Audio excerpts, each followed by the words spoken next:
মনো মিয়া নামে একজন ব্যক্তি, সাধারণ একজন খেটে খাওয়া মানুষ, একজন কৃষক মানুষ, 2980টা কবর এই পর্যন্ত তিনি নিজ হাতে খুঁড়েছে এবং কবর খোঁড়ার ইঞ্জিনিয়ার ওনাকে উপাধি দেওয়া হয়েছে।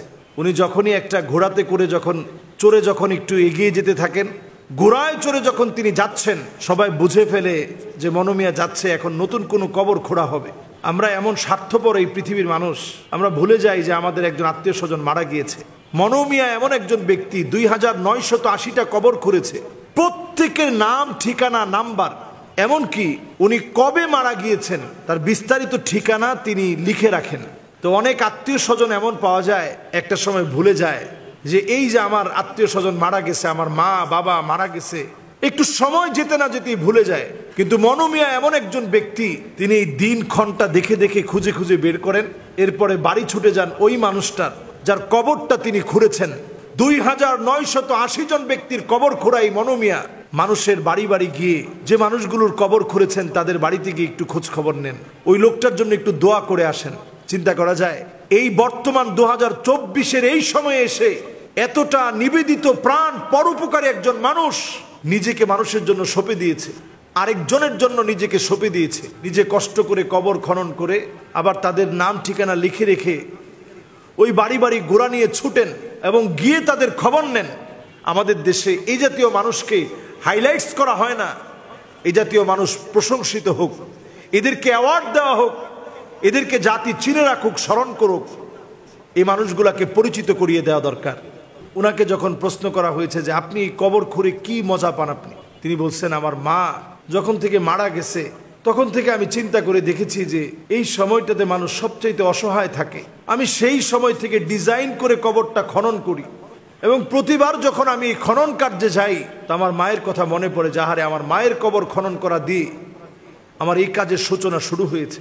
দেখুন, একটা কবর খননকে কেন্দ্র করেও একজন সাধারণ মানুষ সে তার মাকে স্মরণে রাখছে, আর আমরা সন্তান, ছেলে মেয়ে, সম্পত্তি ভোগ করছি।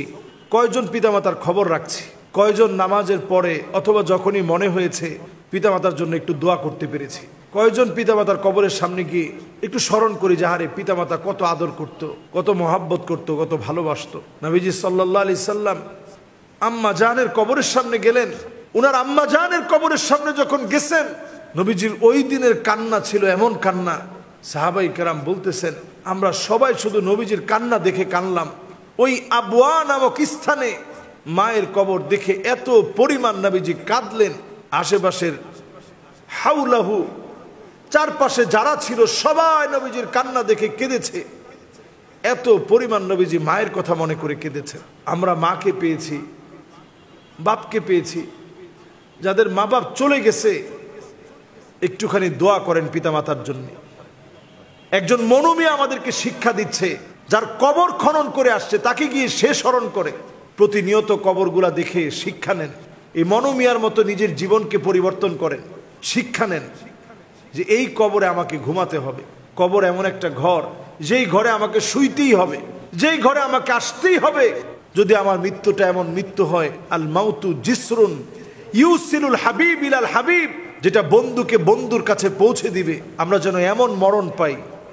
এই জন্য আল্লাহর কাছে প্রত্যাশা করেন, আল্লাহ রাব্বুল আলামিনের কাছে আত্মীয় স্বজন যারা চলে গেছে তাদের জন্য দোয়া করেন। নিজেকে এমন মানুষ বানান, আপনার কবরের সামনে দিয়ে মানুষ যাবে আর দোয়া করতে করতে যাবে। নিজেকে এমন মানুষ বানান, আপনার মৃত্যুর পরে মানুষ বলবে ইয়া লাইতানি মাকানা, ও আমার আল্লাহ, যদি এই কবরে আমিও শুয়ে যেতে পারতাম, এই কবরে যদি আমিও শুয়ে যেতে পারতাম, এই কবরে যদি আমিও ঘুমিয়ে যেতে পারতাম, আমি কত সৌভাগ্যবান হতাম। আব্দুল্লাহ জুল বাজাদাইন নবীজির একজন আদরের সাহাবী, উনি যখন মারা গেলেন নবীজি সাল্লাল্লাহু আলাইহি সাল্লাম নিজ হাতে যখন নবীজি সাল্লাল্লাহু আলাইহি সাল্লাম শোয়া দিচ্ছেন, আল্লাহর কাছে বলতেছেন আল্লাহ আমি আমার এই সাহাবীর উপরে বড় খুশি, আল্লাহ আপনি খুশি হয়ে যায়। সুবহানাল্লাহ। যখনই বলা হয়েছে আল্লাহ আমি খুশি, আপনি খুশি হয়ে যান, আবু বকর বলতেছে হারে এই কবরে যদি আমি থাকতে পারতাম, ওমর বলতেছে হারে এই কবরে যদি আমি ঘুমাইতে পারতাম, রাসূল যদি বলতো আল্লাহ আমি খুশি, আপনি খুশি হয়ে যান। সুবহানাল্লাহ বিহামদিহি। এই জন্য কবরে শোয়ার আগে নিজেরে প্রস্তুত করি, আল্লাহ আমাদের জীবনের গুনাহ খাতা মাফ করে দিক। আল্লাহ আমাদের প্রত্যেকটা কাজ আল্লাহর দ্বীনের জন্য আল্লাহ কবুল করুক। আসসালামু আলাইকুম ওয়া রাহমাতুল্লাহি ওয়া বারাকাতুহু।